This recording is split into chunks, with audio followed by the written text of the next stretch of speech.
All right, so I want to preface this with, this is a video, and I've done this once before, but I think it was actually with Toriano. So this is the second time that I'm doing a video when there's actually a class here. So there's a class here. Say hi, class.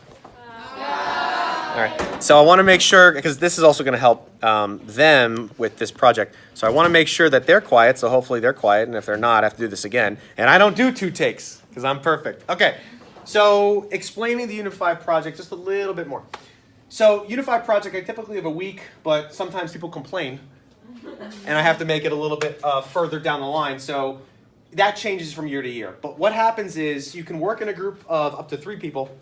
Only in certain situations can I do a group of 4, but if it's a group of 4, it better be the best thing I've ever seen in my entire life. Hopefully that's the case this year, but we're not off to the best start. So basically with the project, it is a lot of problem solving and it is a lot of application. What I want is this. Make sure you do a rough draft form first, and then figure out how to put your answers onto something that's tangible for me to see. So what kids do, the number one thing that kids do that is not right, is they try to find what they're going to present to first. Like they find, ooh, we're going to do it on a poster. Ooh, we're going to do a website. That's their first thought, and that's not always the thing that I want.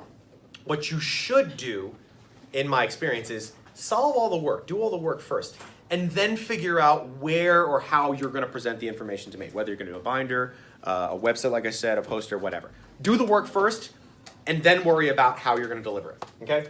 I want you to be as artistic as possible. Make it colorful, make it clear, make it something that's just going to wow me, because the more wow factor you give me, the more points you're going to get. Now, let's get on to the project itself. The project itself is 3 sections, okay? Section 1 has 2 tasks. Now, Section 1, Task 1. I'm going to go to each section individually. Section 1, Task 1 is a linear function, a quadratic function, and an exponential function. This is the linear portion. This is the linear function that I want you to solve for. Now, for that linear function, there's 4 representations of it. There's an equation or a rule. There's a graph, and then if I were to scroll down, you would see that there is also a table and as a relation. So those are the 4, okay? It's the equation of the function rule, the graph, the table, and the relation. They're all for the same linear function. So what you're doing is you're finding the slope of that linear function on different intervals of x, or different points of x. So it's kind of like average rate of change, but because it's linear, all the answers should be relatively in the same ballpark. Okay, so I can't give you the answers to that, but you're going to find out when you do the work. That is the first part of this section. Solve the linear function slope for all 4 representations. Now, I'm going to scroll down. You're going to continue that same process with the exponential function. Same exact idea. I gave you an exponential function, an equation, a graph, a table, and points in a relation. You're going to find the slope, or the average rate of change, for this function all 4 different ways. Now, there's going to be different x values or different intervals. So for example, the equation, the interval is -2 to 0. You're finding the slope on that, or the average rate of change on that. On the graph, though, it says a different interval completely. You're finding the average rate of change on this interval for that function. So again, the exponential, it's the same function, it's just different parts of that function. Okay? And then going down to the remaining one is the quadratic function. Again, same idea. There's my quadratic function. Here are my 4 representations, the equation, the graph, the table, and the relation. You are going to find the average rate of change on that function on different intervals. Again, take a look. I've got -2, 0 for the function rule, but I'm looking for 0, 1 on the graph. All right? So that's the major portion of Section 1, Task 1. Now, you're going to answer these 4 questions in complete sentences. So question 1. Look back at the rates of change for the linear function for the various intervals, the x intervals. What do you notice about the rate of change regardless of the interval given? That's the linear function. You are answering that question for the linear function only, because it says, look back at the rates of change for the linear function. Okay. Make sure it's clear. Make sure it's complete. Make sure you give me as much information as possible, because the more you give me, the more that's relevant, the more that's correct, the better points, the more points you're going to get. Question 2. Same kind of idea, but I want it for the exponential function. So question 2 of this part is just the exponential function. Okay? And then question 3, you have it. It's the quadratic function, okay? Now, something very clear that I want to just clear up here. It says here, what did you notice about the rates of change when x is below the vertex? That should say when x is to the left of the vertex. We don't want to do below. We want to do the left. And then this other one says, what do you notice when x is above the vertex? That should say when x is to the right of the vertex, right? Because if the quadratic is here and I've got my vertex, there is no real above or below for x. Because above and below the vertex is a y value. Left and right, okay? Now, question 4 is the last part of this task. Compare and contrast the rates of change for linear, exponential, and quadratic functions. You are comparing the things that are the same for all 3, maybe 2 of them, whatever, and then you're going to contrast them. So what's different about all 3? That should be easier. The more you give me, the better you're going to score in this section, okay? And then how can you tell me that they're different? Why are the rates of change different? You should be able to use evidence from the first part when you had the 4 different representations to find that out, all right? So there's section 1, task 1. Section 1, task 2, you have 3 functions again. Now, on section 1, task 2, the linear, it should say f of x. I don't know why it doesn't say that. It should say f of x there. So the 3 representations are one linear function, that's f of x.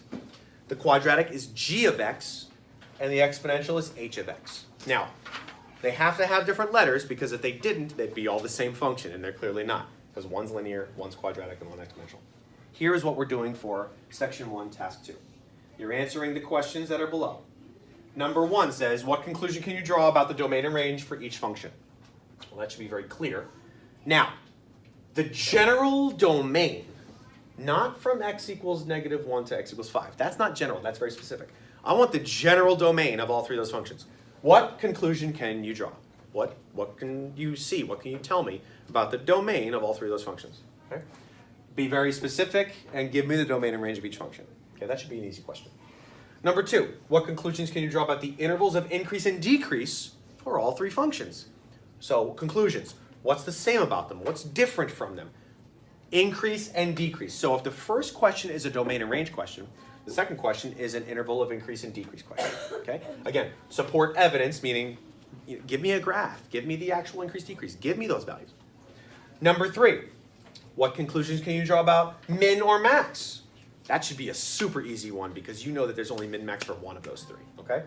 But tell me, what can you compare? What can you contrast? Okay? The 4th one is where it gets a little bit crazy. So number 4 says below your graph, meaning the graph of those 3 functions, okay? I need you to give me inequalities. And the inequalities are going to represent which of those 3 functions is higher on a specific interval of x. So I'm going to try to explain this best I can without Desmos. I want from 0 to 5 on the x-axis. So I'm going to try to make this as easy as possible. So when x is 0 to x is 5. So 0, 1, 2, 3, 4, 5. I only want this snapshot. I don't want anything else. I don't want from the left, I don't want down, I don't want down, and I don't want left or right. I want this section only from 0 to 5. So here are the functions. Again, they're not exact because that would be silly of me to give you the exact things. But that's kind of what it's supposed to look like. You need to graph all 3 functions on the same Desmos graph, or the same graph. They all 3 have to be there. You need to be able to see them all 3 at once. This is what I'm looking for. So from the interval from 0 to 1, because remember, you're only showing me from 0 to 5. So from 0 to 1, which of the 3 functions is highest? Okay, so here's what we're doing. We're kind of looking at this little sliver by itself. Which of the 3 functions, the linear, the quadratic, or the exponential, is the highest? So let's just say that the highest one you see is the linear. You're going to say f of x. That's first place. That's the winner. That's going to be greater than, because it's highest. What's the second highest function? Let's say it's the exponential, so it's h of x. And then obviously, if that's higher than g of x, you're going to write that too. So that's from 0 to 1. Now, you're going to go from 1 to 2. And then so on, 2 to 3, 3 to 4, all the way to 5. you're going to continue to tell me which function is the highest at that level. It's going to change because they have different rates of change. So they're all going to be different. Basically, what I'm looking for is kind of a little table, right? So table of values, table of values. And that's what number 4 is going to do. Okay? And then you're answering the questions. Are there values of x for which the functions are equal? Be careful of that. Sometimes they're going to be equal as well. All right? And if they are equal, don't put an inequality, just an equal sign. Number 5, create t-tables to show inputs and outputs from x is 0 to x is 5. I need a t-table for all 3 functions on the x values of 0 to 5. Just make t-tables, so like xy charts. Number 6, next to number 5, next to the t-tables, show the change for each increment. So the change, meaning the first differences. So linear, they should have the same difference. Quadratic, they should have the same second difference. And exponential, they're not going to have any difference that you can see. But I need the changes. So instead of x and y, do x column, y column, and then the change column, the increment change column. So you really want to do 3. Okay? Number 7, you're going to look at the comparison of functions, so step 4. So look at what you did for step 4, and then look at what you did for step 6. What conclusions can you draw about the behaviors? Not end behavior, the rate of change behavior, and the function values for linear versus quadratic versus exponential. What conclusions? What can you tell me about all of those characteristics from step 4 and step 6? It should be a little bit difficult to do that. That's okay. That's all of section 1. Section 2 is where it gets a little bit easier because it's less work. Section 2 has 9 choices. They are a mixture of linear word problems, quadratic word problems, and exponential word problems. You're picking one of each. So you're going to pick one linear problem to solve, one exponential problem to solve, and one quadratic problem to solve. That's all you're doing. So of the 9, you're doing 3. Don't do all 9. You're not getting extra credit for that. You're doing 3 problems. Your task is to make sure you pick one linear, one quadratic, and one exponential. Once you've picked all 3, you are going to solve them and answer the questions that are on the first page. I think there's 7 of them. I'm going to go back there now just so you can see it. Okay. You're going to answer these 7 problems for each one of those 3. So for the linear that you choose, do all these. Now I'm going to go in this a little bit in depth. Present the verbal representation and identify the type. Restate the problem and tell me what you chose, linear, quadratic, or exponential, or why it's linear, why it's exponential, or why it's quadratic. Number 2, develop a mathematical model and function. Write an equation in f of x form. Use dimensional analysis if you need to. You may not necessarily need to. Dimensional analysis, again, is if you have to change from feet to inches, hours to minutes, or something like that. You're not going to have to do that a whole lot, so I would disregard that. Number 3, for the linear and exponential ones, not the quadratic one, for the linear one and the exponential one, identify each part and explain its significance in the function rule. So explain what the slope is, explain what the y-intercept is, explain if there's a min-max, explain all the characteristics. Okay. Number 4, develop a t-table with a reasonable domain. Reasonable domain is not negative infinity to positive infinity. A reasonable domain, for example, for a projectile motion problem, is 0 to wherever the thing lands. Don't tell me 0 to positive infinity. That's not reasonable. The ball didn't fly in the air all day long, forever and ever. Okay? And then show at least 6 input-output pairs. So I'll make a table, a t-table, x, y chart. Okay? Function notation, x, f of x. For each table, prove the type of function. So for your t-table of linear, for example, you are proving that it's linear with the t-table because a t-table is going to show the same difference every time for y. That's what linears do. Linear functions have the same y change every time. That's why it's called a constant rate of change. Okay? Show that, prove that. Number 6, create a graph of your data, including a title, axis with equal increments, and labels. This is the part that kids miss all the time, every year.